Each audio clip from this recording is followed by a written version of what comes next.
Thank you for everything, brother. Drink some warm The handcuffs clicked around my wrists just as the stock price hit zero. Not literally zero, but close enough. The giant screen behind the reporters flashed red numbers that looked like fresh wounds. Investors screamed. Cameras flashed. Questions were thrown at me like stones. Mr. Leong, did you embezzle company funds? Did you manipulate the audit reports? Did you transfer assets overseas? Are the accusations true? I stood at the entrance of the courthouse, surrounded by police officers. My wife never looked at me. That hurt more than the handcuffs. The woman I had spent 12 years protecting stood on the opposite side of the barricade. Perfect makeup, perfect expression, perfect tears. She looked like a victim. I looked like a criminal. And somehow, the entire country believed her. Mr. Leong, a reporter shouted. Your wife claims she repeatedly warned you against illegal activities. Do you have anything to say? I stared at her. At Lin Meiqi, the woman who knew exactly where every dollar had gone. The woman who had signed half the documents herself. The woman who had convinced me to trust the wrong people. Our eyes met. For 1 second. Just one. Then she lowered her head and leaned against another man's shoulder. My business partner. Su Jian. The man I had called a brother. The man standing where I should have been. My stomach twisted. Not because I had lost. Because I finally understood. I had never been betrayed today. I had been betrayed years ago. Today was simply the day the bill arrived. The courtroom smelled like old wood and defeat. The prosecutor spoke for nearly an hour. Fraud, tax violations, financial concealment, abuse of corporate authority. Every accusation landed like another nail in a coffin. I listened quietly, because I already knew the outcome. The evidence was overwhelming. Not because it was true, because it had been prepared perfectly. Years of preparation, years of manipulation, years of documents bearing my signature. My signature. The one I had placed there without suspicion. The one I had trusted others to use responsibly. How many times had Su Jian entered my office carrying stacks of contracts? How many times had I signed without reading every page because I believed him? Too many. Far too many. The judge finally spoke. His voice sounded distant. Cold. Unavoidable. I watched people taking notes. Watched reporters preparing headlines. Watched my wife crying at exactly the right moments. An actress. A brilliant actress. Then I looked down at my own hands. Hands that had built a billion-dollar company from nothing. Hands that had worked through nights and weekends. Hands that had fed entire families through employment. And now those same hands were steel cuffs. The verdict arrived exactly as expected. Guilty. The word echoed through the courtroom. Some people smiled. Some looked relieved. Some looked excited. Nobody looked surprised. Not even me. Because by then, my life had already been destroyed. The verdict was merely paperwork. Prison changed people. Not dramatically. Not instantly. Slowly. Like water wearing away stone. At first I thought I could survive. Then I thought I could endure. Then eventually I stopped thinking about the future altogether. The company was gone. My assets were frozen. Friends disappeared. Business contacts vanished. Relatives stopped answering calls. The world moved on. I remained behind. 5 years passed. 5 years inside concrete walls. 5 years replaying every decision. Every warning ignored. Every sacrifice made. Every person protected. The most painful realization wasn't that people had betrayed me. It was understanding how much I had helped them do it. I had paid Su Jian's debts. Covered his mistakes. Defended him before the board. Protected him from consequences. I had rescued him so many times that he eventually believed rescue was his right. The same with my wife. Every demand met. Every problem solved. Every dream financed. I mistook dependency for love. I mistook gratitude for loyalty. I mistook sacrifice for strength. I was wrong. Terribly wrong. Then one winter morning, a prison guard approached my cell. You have visitors. I frowned. Nobody visited anymore. Nobody. Yet curiosity forced me to follow. The meeting room was small, cold, silent. 2 people waited inside. Su Jian, Lin Meiqi. Older, richer, more successful than ever. I sat across from them. Nobody spoke initially. Then Su Jian smiled. It was the smile that finally killed something inside me. You look terrible. I stared. He laughed softly. We're selling the company. My pulse stopped. The company. My company. The company built with my youth. My blood. My dreams. Su Jian leaned back. Valuation exceeded 12 billion. 12 billion. The number felt unreal. I had once dreamed of reaching that milestone. Now someone else celebrated it. Lin Meichi crossed her legs. Her diamond ring sparkled. Not the ring I gave her. A different one. A larger one. An expensive one. I thought you deserved to know, she said. Know what? Her expression remained calm. The truth. Something shifted inside me. Slowly. Dangerously. Su Jin grinned. We were together long before your arrest. I froze. Lin Meichi didn't deny it. Didn't apologize. Didn't look ashamed. Nothing. The silence confirmed everything. Years. Not months. Years. The room suddenly felt smaller. Hotter. Harder to breathe. Su Jin continued. The audit wasn't accidental. I looked at him. He seemed proud. Actually proud. The board members? He chuckled. Bought. The investigation? Arranged. The witnesses? Prepared. Every answer felt like another knife. Yet he kept speaking.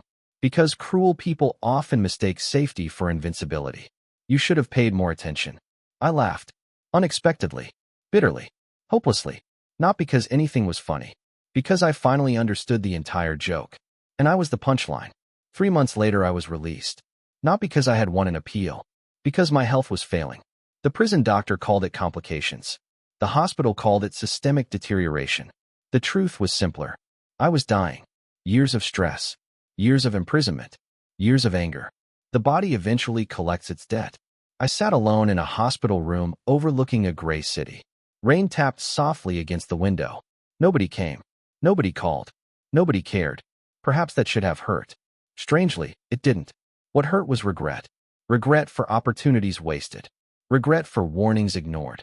Regret for becoming a man who believed endless sacrifice could purchase love. It couldn't.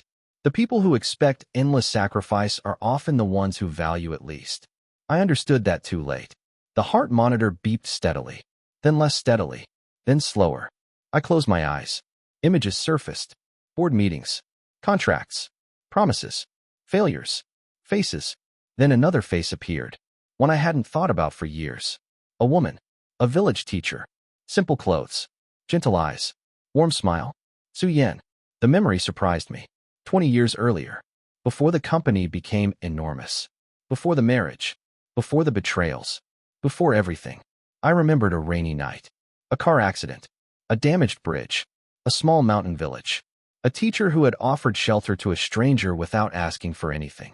Me. Back then I had stayed only one night. Yet somehow I still remembered her kindness. Why? The answer arrived slowly. Because it had been genuine. One of the few things in my life that was. The monitor beeped again. Weakly. I wondered what happened to her. Wondered if she was happy. Wondered if she still lived in that village. Wondered how different my life might have been if I had learned to value sincerity over ambition. Then darkness swallowed everything. Pain returned first. Then sound. Then light. I frowned. Hospitals shouldn't smell like fresh rain. Nor should they have wooden ceilings. My eyes opened. I stared upward. Confused. The ceiling wasn't white. It wasn't modern. It was old wood. A familiar old wood. My heartbeat accelerated. Slowly I sat up. A narrow bed. Simple furniture. Curtains moving gently in the wind. Rain outside. My breathing stopped. No. Impossible. I knew this room. I knew it. Every detail. Every corner. Every scratch on the table. The realization hit like lightning. I turned toward the calendar hanging beside the door. My vision blurred. Not from age. From shock. The date displayed there belonged to 20 years ago. 20 years. My hands trembled. I looked at them. Young. Healthy. Strong. No prison scars. No wrinkles. No signs of illness. Nothing. My chest tightened. This couldn't be happening. Could it? The door suddenly opened. A young woman entered carrying a bowl of soup. She froze. Our eyes met. Gentle eyes. Warm eyes. The same eyes from my dying memories. Su Yan. Alive. Young. Exactly as I remembered. Concern appeared on her face. You're awake. My throat closed. For a moment I couldn't speak. Because I knew this moment. I knew this day. I knew this cottage. This was the night after the mountain storm. The night everything originally began. The night I had thanked her politely and left the next morning. The night I returned to the city. The night I continued down the path that eventually destroyed me. Su Yan stepped closer. Are you feeling better? I stared. 1,000 emotions crashed together. Shock. Hope. Fear. Disbelief. Grief. Second chances weren't real. Yet here I was, breathing, alive, 20 years younger, standing before a crossroads I had already walked once. Only now I remembered where every road led. Su-Yin placed the bowl on the table. You should eat. I looked at her, really looked, not as the rushed businessman I once was, not as the dying prisoner I had become, but as a man seeing honesty after years of deception. And for the first time in decades, I felt something unfamiliar. Peace. Not happiness. Not excitement. Peace. The kind that appears when a drowning man finally reaches shore. Outside, rain continued falling. Inside, fate quietly offered me another chance. I didn't know why. I didn't know how. But I knew one thing. The future waiting for me in my first life no longer existed. Because this time I knew the truth. This time I knew who would betray me. This time I knew which sacrifices were worthless. And this time, I won't do it again. The morning after my rebirth, I made the first decision that would change everything. I did nothing. The old me would have rushed back to the city immediately. There was a board meeting scheduled that afternoon. A financing agreement needed my signature. Su-Jian had called 3 times before the mountain storm cut the signal. In my first life, I had driven through dangerous roads at dawn just to avoid delaying the company's expansion by a few hours. That urgency had eventually destroyed me. This time, I sat quietly at Su-Yan's small wooden table and drank hot soup while rain tapped against the windows. Su-Yan watched me with cautious curiosity. You're not leaving? She asked. I held the bowl between my hands. The roads are still dangerous. Most people from the city leave as soon as the rain slows. I smiled faintly. Maybe I'm tired of being most people. She laughed softly, though I could see she didn't understand what I meant. How could she? To her, I was simply a stranded traveler with an expensive watch and a damaged car. She had no idea I had already lived an entire lifetime beyond this moment. My phone finally caught a weak signal. It vibrated immediately. Su-Jian, where are you? The investors are waiting. Another message arrived seconds later. Su-Jian, call me now. This is important. I stared at the screen for a long moment. In my first life, these messages had triggered panic. I would have apologized, explained the storm, promised to arrive soon, and then driven recklessly back to the city. This time, I locked the phone and placed it face down on the table. Su-Yin raised an eyebrow. Aren't you going to answer? No. What if it's urgent? I looked out at the rain-soaked mountains. If something collapses because I don't answer for one morning, it was already collapsing. The words surprised even me. They felt like a truth I had spent 20 years learning. Su-Yin studied my face for a moment, then nodded slowly. You speak like an old man, she said. I nearly laughed. If only she knew. By noon, the phone had rung 17 times. Su-Jian called 12 times. My assistant called 3 times. An unknown number called twice. I answered none of them. Instead, I helped Su-Yin carry firewood from the shed behind the cottage. The work was simple, honest, physical. My hands, which had once signed billion-dollar contracts, now carried damp logs across a muddy yard. Strangely, it felt more meaningful. You're not very good at this, Su-Yin said as I nearly slipped on the wet ground. I've had people carry things for me for a long time. That sounds lonely. I looked at her sharply. She shrugged. When someone does everything for you, they stop letting you do anything for yourself. The words hit harder than she intended, because that was exactly what I had done to Su-Jian. I had solved every problem for him, covered every mistake, removed every consequence. By the end, he no longer saw me as a friend who helped him. He saw me as a resource that existed to protect him. Every act of rescue teaches someone they never need to save themselves. I had spent 20 years teaching the wrong lesson. That evening, I finally turned on the phone. It exploded with notifications. Missed calls, messages, emails. The most recent message from Su-Jian read, Liang Chun, answer your phone immediately. The board is furious. I called him back. He answered on the first ring. Where the hell have you been? He snapped. I leaned against the cottage wall. In the mountains. You missed the financing meeting. I know. A pause. The investors were waiting for your signature, he said more carefully. In my first life, that signature had authorized a complex restructuring package that Su-Jian insisted was necessary for expansion. Years later, I discovered it had quietly shifted several liabilities onto entities under my direct responsibility. One of the many traps I had signed without reading carefully. Then they can wait a little longer, I said. Silence.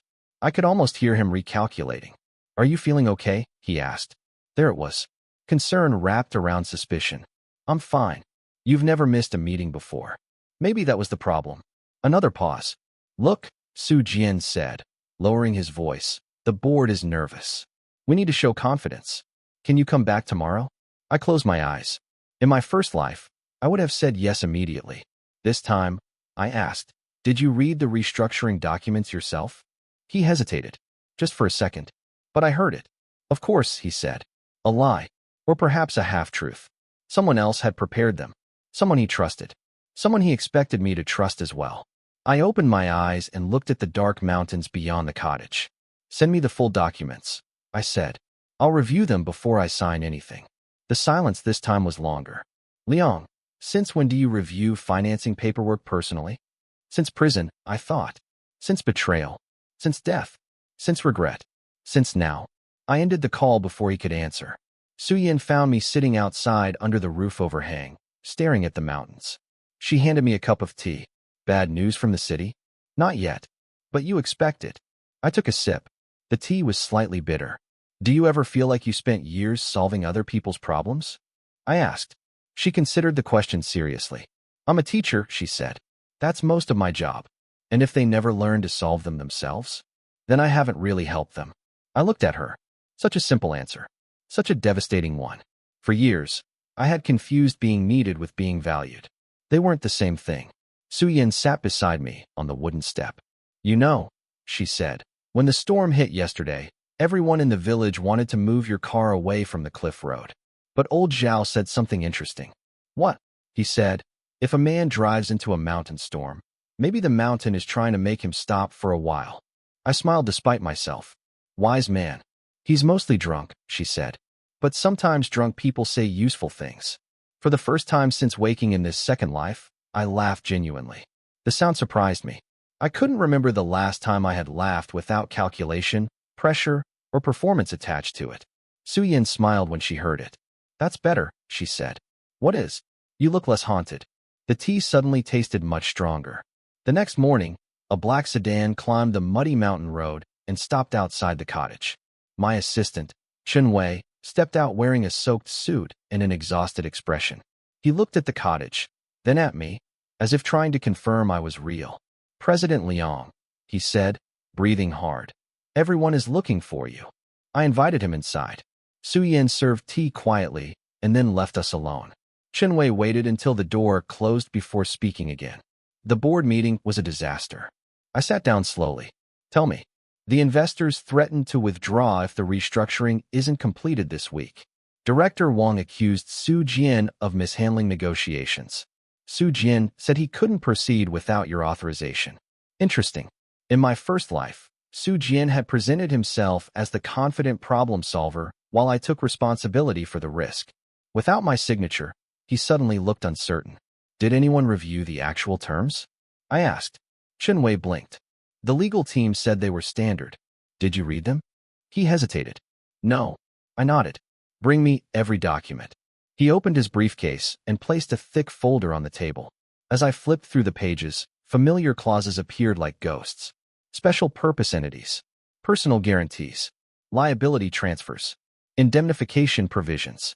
In my first life, I had signed all of it. This time, I read every line. Chen Wei watched me carefully. Is something wrong? He asked. I tapped one paragraph.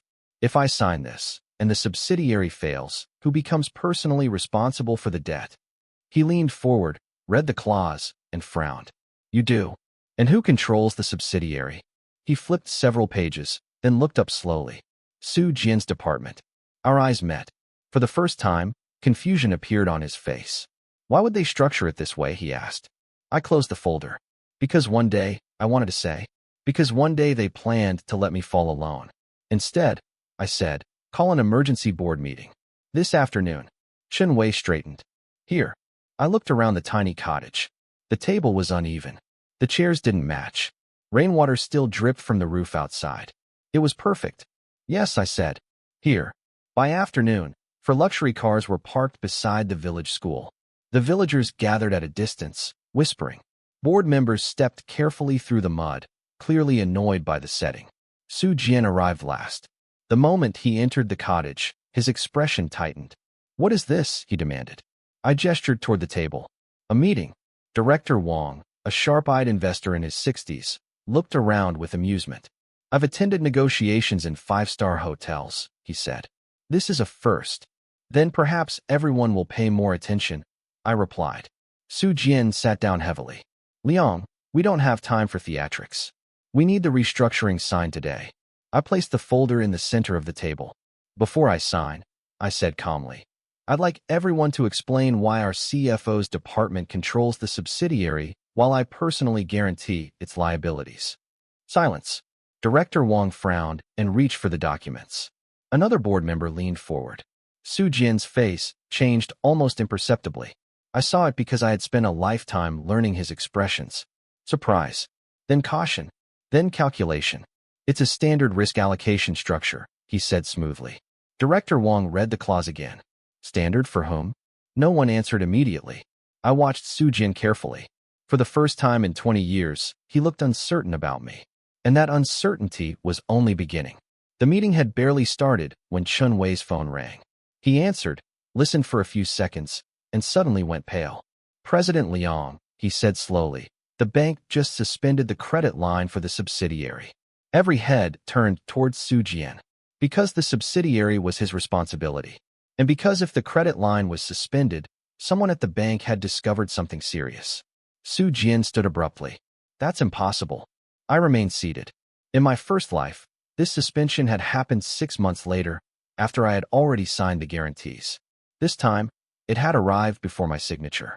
Before the trap closed, I looked up at Su Jian. "Then maybe," I said quietly, "we should find out why." His eyes locked onto mine.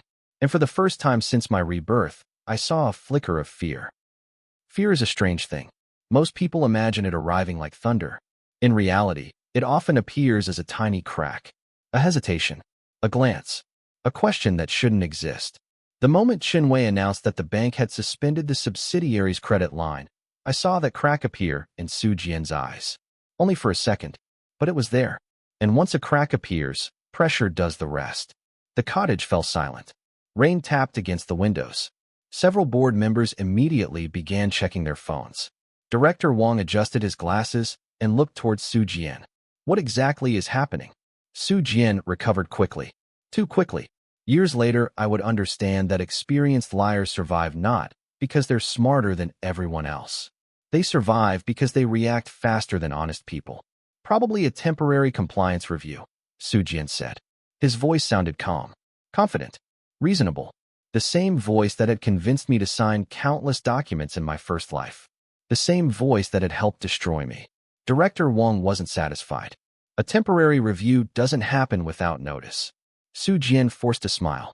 "I'll call the bank." "Do that," Director Wong replied.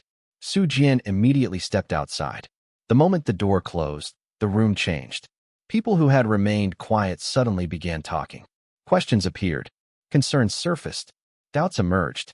Not because new information existed, because certainty had disappeared. I sat quietly, observing, listening, learning. In my first life, I constantly rushed to control situations, fix problems, defend people, manage perceptions. Now I simply watched. Sometimes the hardest thing to do is nothing. 20 minutes later, Su Jian returned. His expression looked composed. His eyes did not. "The bank identified documentation inconsistencies," he said. Director Wong frowned. "What inconsistencies?" "We're still investigating." The answer immediately irritated several board members. Investors hate uncertainty. They prefer bad news over unclear news. At least bad news can be measured. Uncertainty creates imagination, and imagination is expensive. One director crossed his arms. "Who prepared the documents?" Su Jian hesitated. "Finance department." "Which people specifically?" Another hesitation. Small, brief, but visible. I noticed Director Wong noticing it too. Interesting. Very interesting. The meeting continued for another hour. Questions, explanations, deflections, promises. By the end, nothing had been resolved. Yet everything had changed. Because trust had weakened. And trust, once cracked, rarely heals completely. The board voted to postpone the restructuring. No signatures, no guarantees, no approvals. The trap remained open, but nobody stepped into it. Especially not me. After everyone left, evening settled over the mountains. The villagers slowly returned to their homes. The luxury cars disappeared down muddy roads. Only one vehicle remained. Chinwei's. My assistant stood beside it, looking unusually thoughtful. President Liang. I turned. Yes. He hesitated, then lowered his voice. Can I ask something? Of course. His expression became serious. Why did you suddenly start reviewing everything? There it was. The question everyone wanted to ask. I smiled faintly. What answer would satisfy you? He thought for a moment. The truth. The irony almost made me laugh. The truth? The truth was impossible. I died. I woke up 20 years earlier. I already know who will betray me. I know which documents become weapons, which friendships become traps, which smiles hide knives. Who would believe that? Instead, I looked toward the mountains. Have you ever trusted someone for so long that you stopped verifying anything they said? Chinwei nodded slowly. Then one day, I continued, you realize trust isn't a substitute for responsibility. He remained silent, thinking, processing. Finally, he nodded. I understand. No, you don't. But one day you will. That night, I couldn't sleep. The storm had ended. The village rested quietly beneath moonlight. Yet my mind remained awake. Memories kept returning. Fragments from my first life. Pieces I hadn't considered before. Conversations. Meetings. Documents. People. The human brain is strange. When living through events, we often miss patterns. But once we know the ending, the clues become obvious. Near midnight, I walked outside. Cool air greeted me. The village seemed peaceful. Small homes. Narrow roads. Soft lights glowing behind windows. Simple lives. Honest lives. I found myself standing near the school. A light remained on. Curious, I approached. Inside, Suyin sat alone at a desk. Papers covered the surface. She was grading assignments. Her forehead wrinkled in concentration. A pencil rested behind one ear. For several seconds I simply watched. Not because of romance. Not because of attraction. Because sincerity had become rare in my memories. And seeing it again felt almost unreal. She finally noticed me. Couldn't sleep? I smiled. Neither could you. She gestured toward the stack of papers. My students have creative spelling. I laughed softly. She opened the door. Come inside.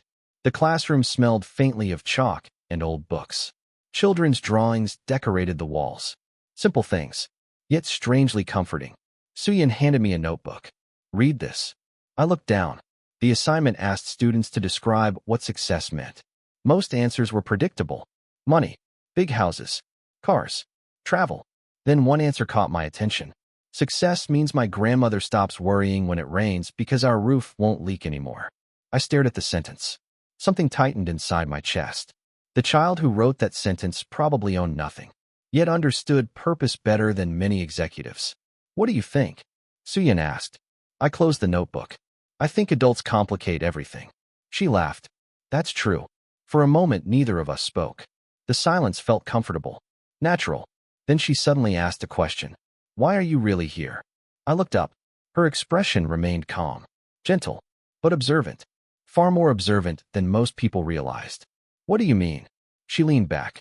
The city, the company, the meetings, the expensive watch, the expensive car. You don't seem like someone who accidentally ends up in a mountain village. I studied her, carefully, perhaps because she was one of the few people asking without ulterior motives. I built something important, I said. And now, I looked through the classroom window. Now I'm trying to figure out whether I built it correctly. Her gaze lingered on me. Then she nodded. That sounds difficult. It is. The conversation ended there. Yet somehow I felt lighter. Not because she solved anything. Because she didn't try to. The next morning, a phone call changed everything. Director Wang called personally. That alone was unusual. Investors at his level rarely called founders directly. President Liang. Director Wang. His voice sounded serious. Can we meet privately? Immediately. Alarm bells sounded inside my head. In my first life, private meetings usually meant politics, power, secrets, or danger. Sometimes all three. I'm listening. The bank investigation uncovered something. I remained silent. He continued. There are transactions neither you nor the board approved. My pulse slowed. Not accelerated. Slowed. Because I already knew where this road eventually led. Just not this early. How much? I asked. Another pause. Enough to concern me. I looked toward the village road. Morning sunlight illuminated wet earth. Birds moved through nearby trees. Such a peaceful setting. And yet disaster was already approaching. Send everything. Not over the phone. Interesting. Very interesting. Director Wong lowered his voice. Meet me in person. 3 hours later, I arrived at a small restaurant outside the city. Private rooms. Minimal attention. No reporters. No executives. No audience.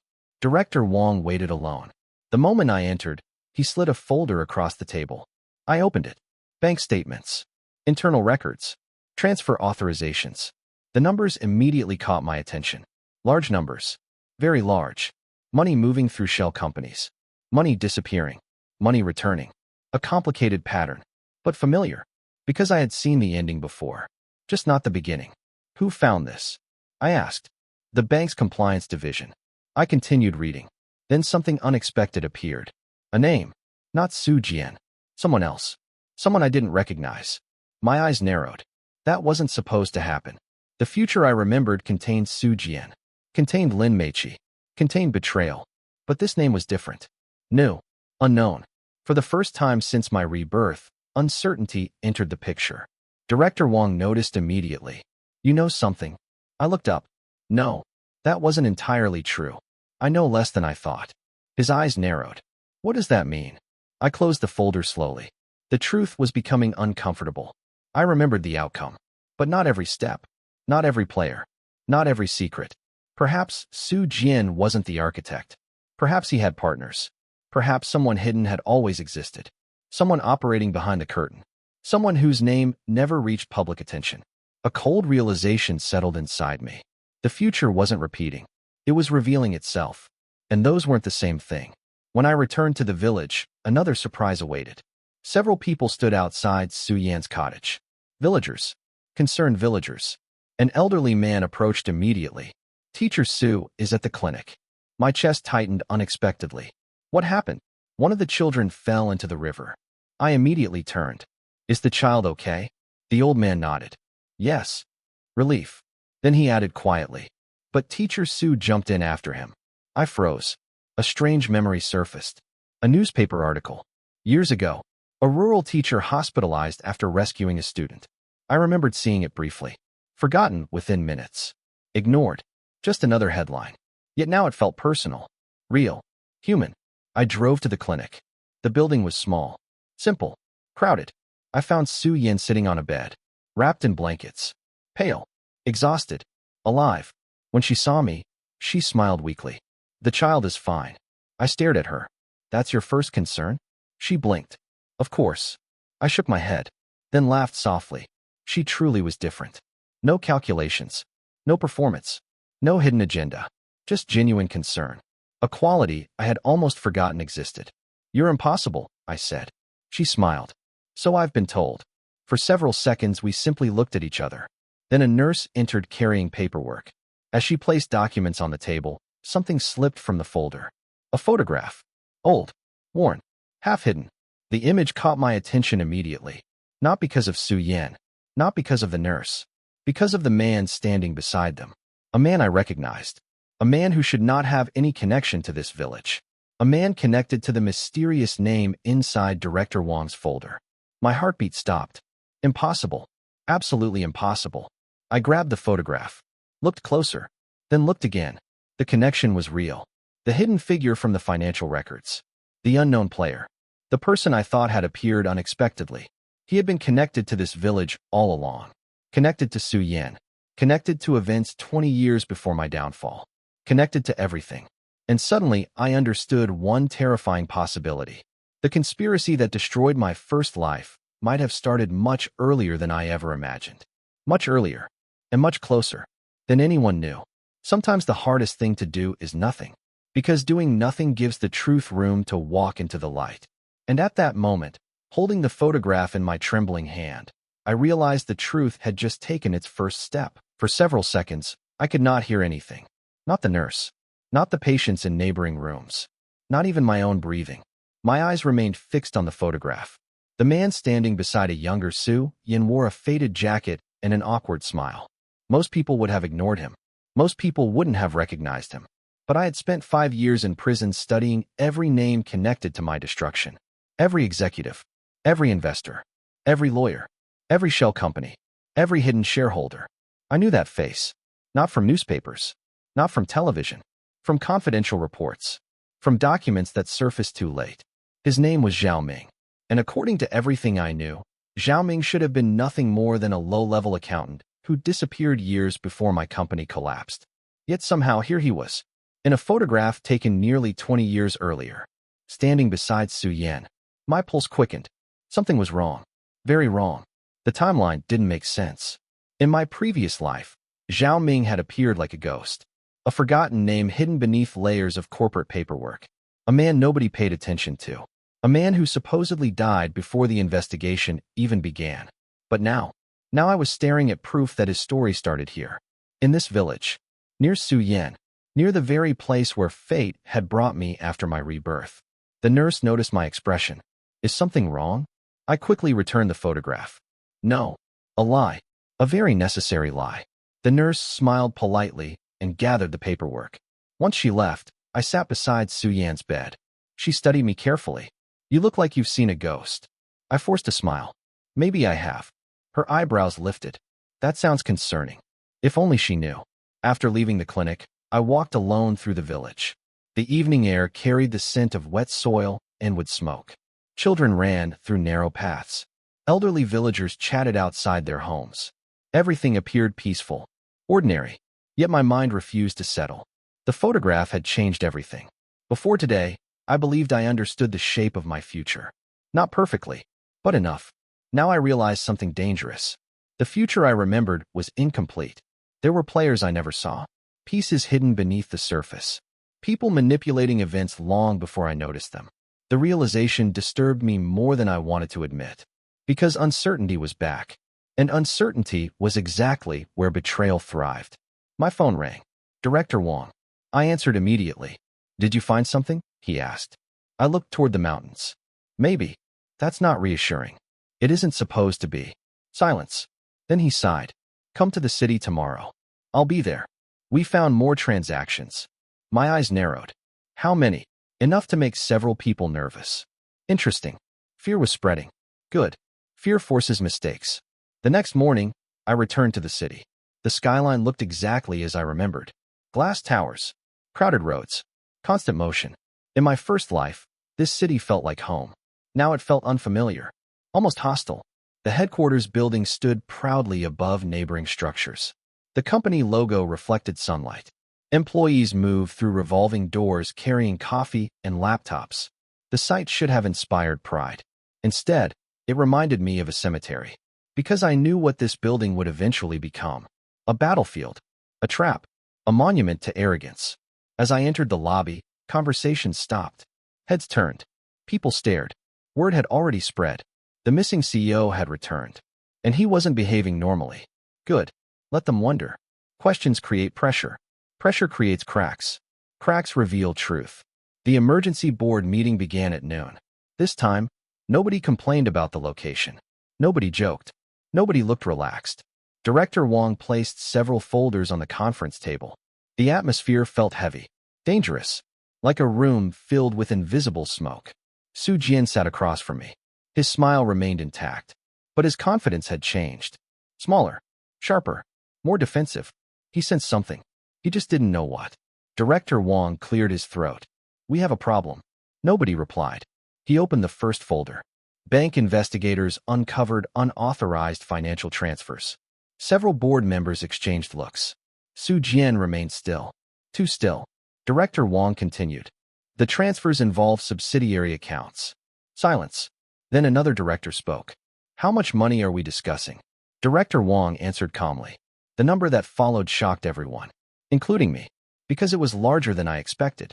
Far larger. Gasps filled the room. One board member nearly dropped his pen. Another swore under his breath. Su Jian finally reacted. This is impossible. Director Wong looked directly at him. That's what we're trying to determine. The room grew colder. For the next 2 hours, investigators presented evidence. Bank records, approval chains, electronic authorizations, internal communications. Patterns emerged. Not complete patterns, but enough. Enough to suggest systematic manipulation. Enough to suggest someone had been moving money quietly for years. Then one investigator displayed a timeline.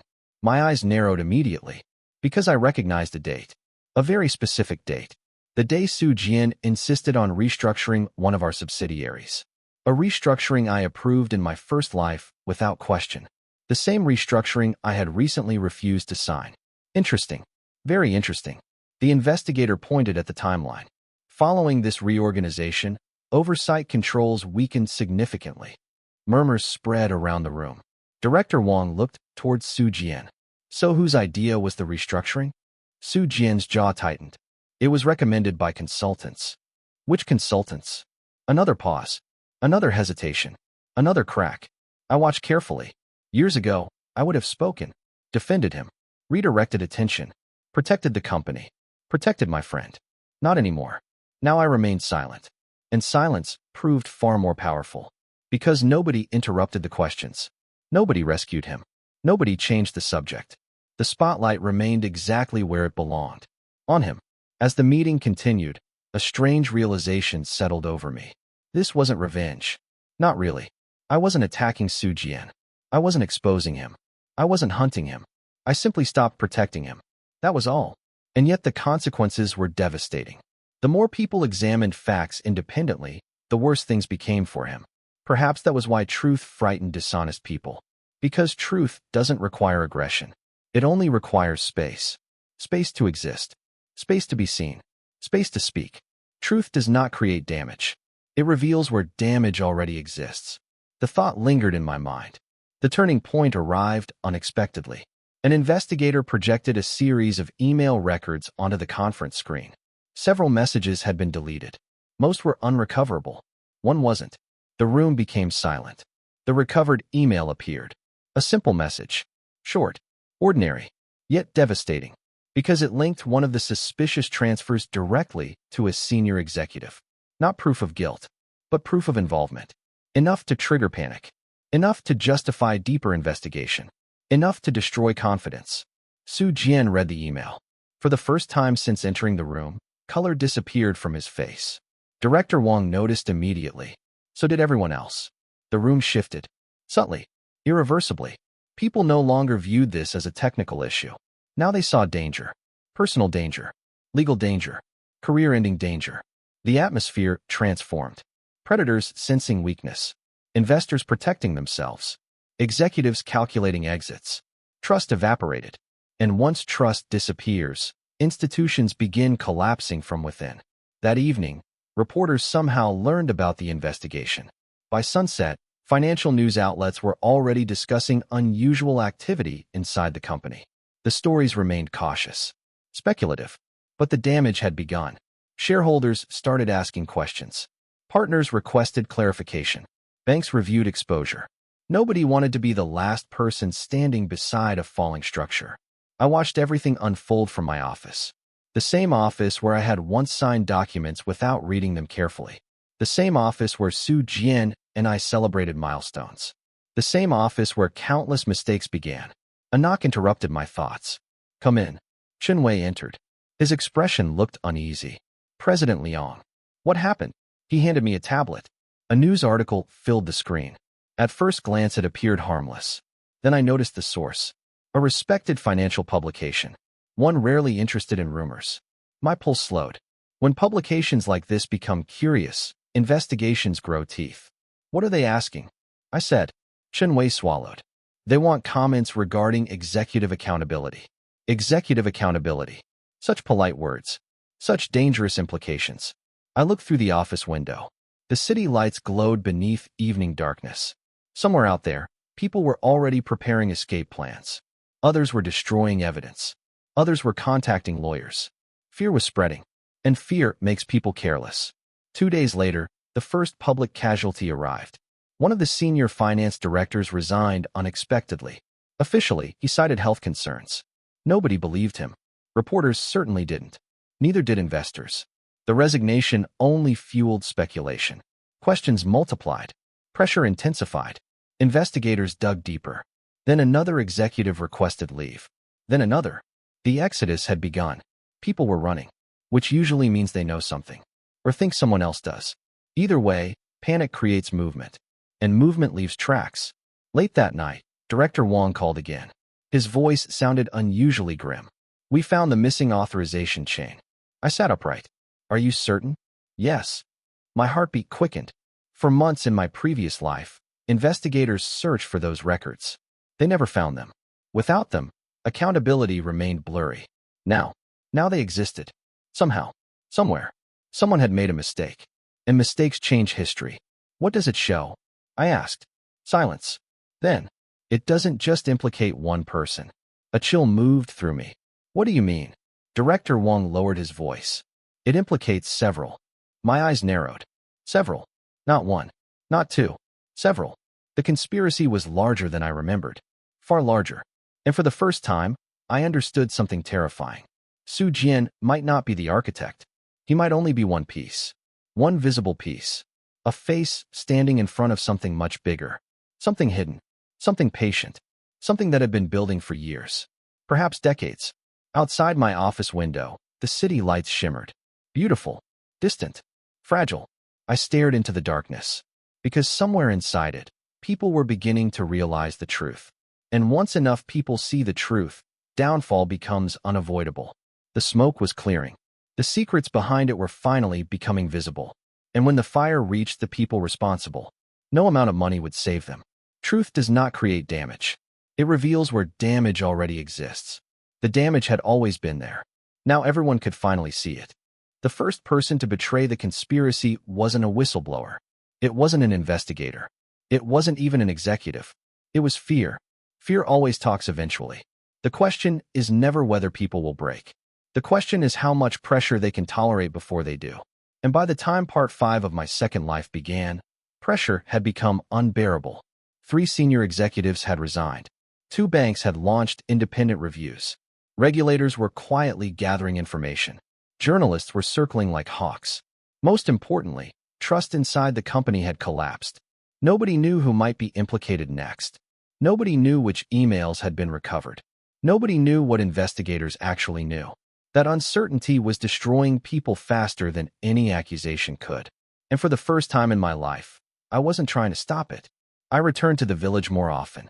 Not because I was running away, because I was finally running toward something. The city had always demanded energy. The village restored it. One afternoon, I found Su Yin repairing a broken classroom window. The sight immediately annoyed me. Not because she was doing poor work, because she was balancing dangerously on an old wooden stool. What are you doing? She looked down. Fixing the window. I can see that. Then why did you ask? I sighed. Somehow she always made simple conversations difficult. She smiled. Hand me the nails. I crossed my arms. Shouldn't the school be handling this?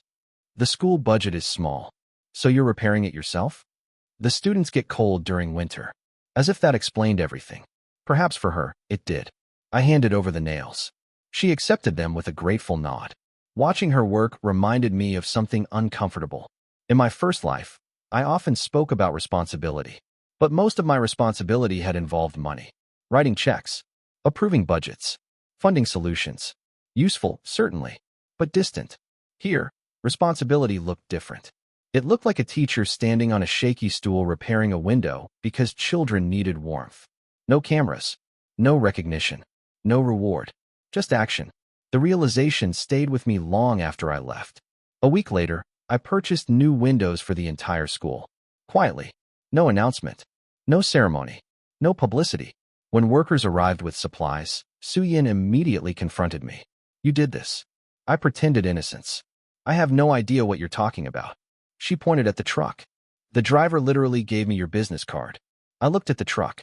The driver waved cheerfully. Idiot. Su Yin folded her arms. You can't solve every problem with money. I laughed. Interesting advice from someone who was repairing windows herself.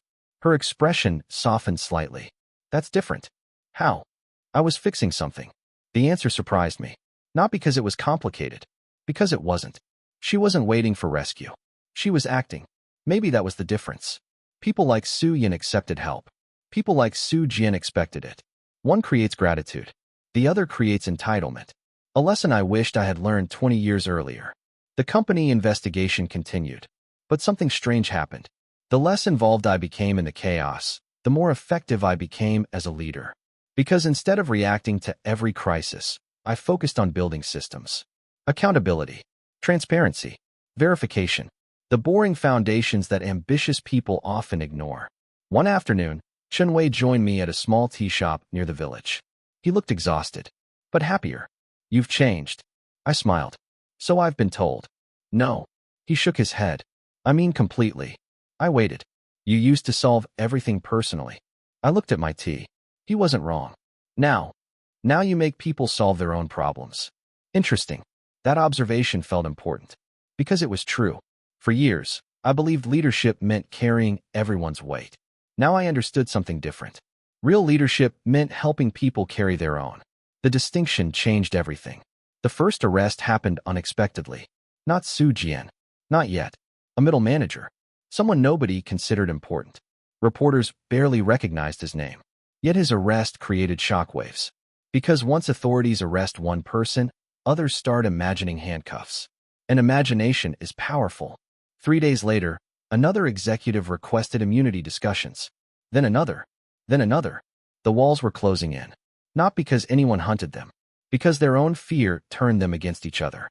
The conspiracy that had once appeared united was beginning to consume itself. Exactly as most conspiracies eventually do. That evening, Director Wang visited the village personally. The sight amused local residents. Luxury cars had become surprisingly common. Old Zhao even started charging visitors for parking near his property. Entrepreneurship appears everywhere. Director Wang found me near the school. His expression was unusually serious. We need to talk. We walked toward a quiet hill overlooking the village. For several minutes, neither of us spoke. Then he finally stopped. Su Jian wants a private meeting. I wasn't surprised. The surprising part was how long it took. What does he want? To explain. I laughed softly. People only explain when explanations become necessary. Director Wang didn't disagree. He claims he was manipulated. Interesting. Very interesting. The phrase immediately triggered memories.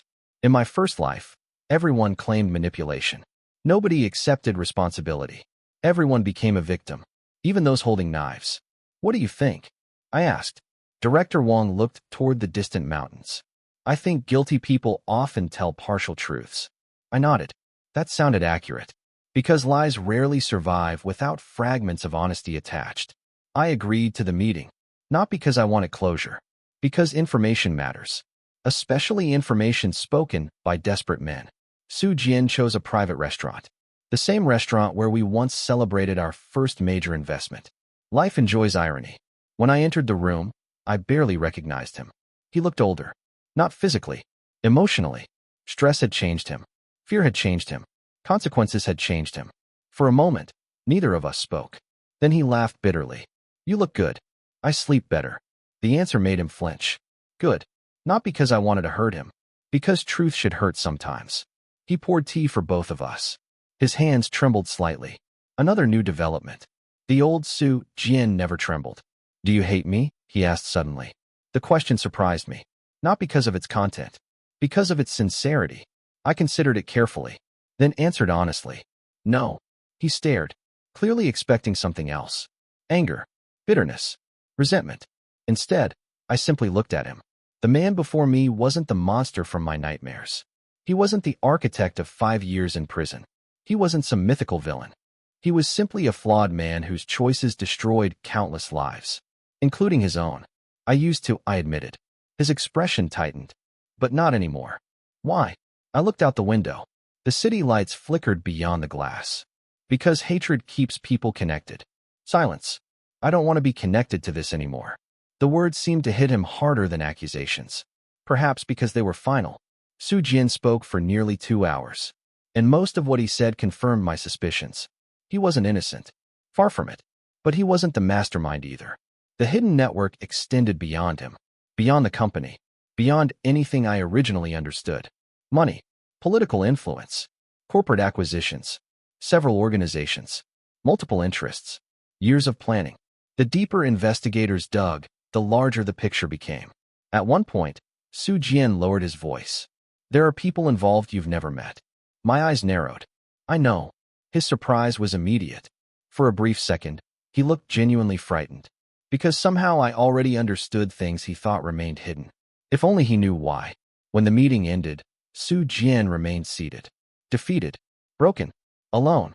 As I reached the door, he suddenly spoke. Liang. I stopped. What? His voice sounded smaller than I had ever heard. Do you regret helping me? The question lingered between us. A younger version of myself would have answered emotionally. Angrily. Not anymore. I thought carefully, then shook my head. No. His eyes widened slightly. I continued. I regret helping you without boundaries. That was the difference. Helping wasn't the mistake. Losing myself while helping was. The distinction mattered. More than most people realize. I left before he could respond. Months passed. Not through shortcuts. Not through miracles. Through work. Steady. Consistent. Honest work. The company survived. Smaller. Healthier. Stronger. New leadership emerged. New policies followed. Trust rebuilt slowly. Like a damaged bridge repaired one piece at a time. Meanwhile, something else quietly grew. The village school. Scholarships. Infrastructure. Teacher support programs. Technology access. Not because I wanted recognition. Because I finally understood value. True value. The kind not measured by stock prices. One afternoon, children filled the playground with laughter. New equipment gleamed beneath sunlight. Teachers prepared lessons inside renovated classrooms. Families smiled. And for the first time in either life, success felt peaceful. Not exciting. Not addictive. Peaceful. A different kind of victory. Perhaps a better one. Peace begins when winning stops mattering. The thought settled comfortably inside me, like a truth waiting years to be discovered. That evening, I stood outside the school as sunset painted the mountains gold. Suyin joined me. For several minutes, we simply watched children playing. Then she asked quietly, "Do you ever miss your old life?" The question lingered. I considered it seriously, then shook my head. No, not because everything was perfect. Not because pain never happened. Because I finally understood what mattered. The answer seemed to satisfy her. We stood together beneath the fading sunlight. Neither speaking, neither needing to. Yet deep inside, I knew the story wasn't finished. The largest secrets had been exposed. The conspiracy was collapsing. But one final chapter remained. One final meeting. One final goodbye. And only after that would true peace become possible. Peace begins when winning stops mattering. For the first time, I was finally ready to stop winning and start living. The final meeting happened on a gray morning. Rain fell gently over the city. Not a storm. Not dramatic. Just steady rain washing dust from the streets. Appropriate, I thought. Some endings arrive with explosions. Others arrive quietly. This one belonged to the second kind. I stood outside the detention center holding an umbrella. The guard checked my identification and opened the gate. As I walked through the corridor, memories returned. Cold walls. Metal doors. The smell of confinement. In my first life, places like this had become my entire world. Now I entered by choice. Not as a prisoner. As a visitor. Life enjoyed strange symmetry. The guard stopped outside a small room. "He'll be here shortly." I nodded, then waited. Several minutes later, the door opened. Su Jian entered. For a moment, neither of us moved. The man before me looked nothing like the confident executive who once controlled boardrooms. His expensive suits were gone. His polished image was gone. His certainty was gone. Only the person remained. And perhaps that was the cruelest consequence of all.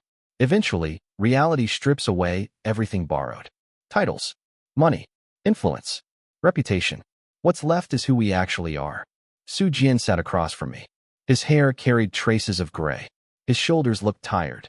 Not physically, spiritually. Like a man who had spent too long fighting battles he could never win. Neither of us spoke immediately. The silence wasn't uncomfortable. It was simply honest. Finally, he smiled weakly. "You look different every time I see you." I glanced toward the rain outside the small window. Maybe because I'm no longer carrying the same weight. His smile faded. "That's fair." Another silence followed. Then he leaned back. "I used to think you'd come here angry." "I know. You aren't." "No." His eyes searched my face. Trying to understand. Trying to find hatred. Trying to find revenge. Trying to find something familiar. Instead, he found nothing. And that confused him more than anger ever could. "Why?" he asked. I understood the real question.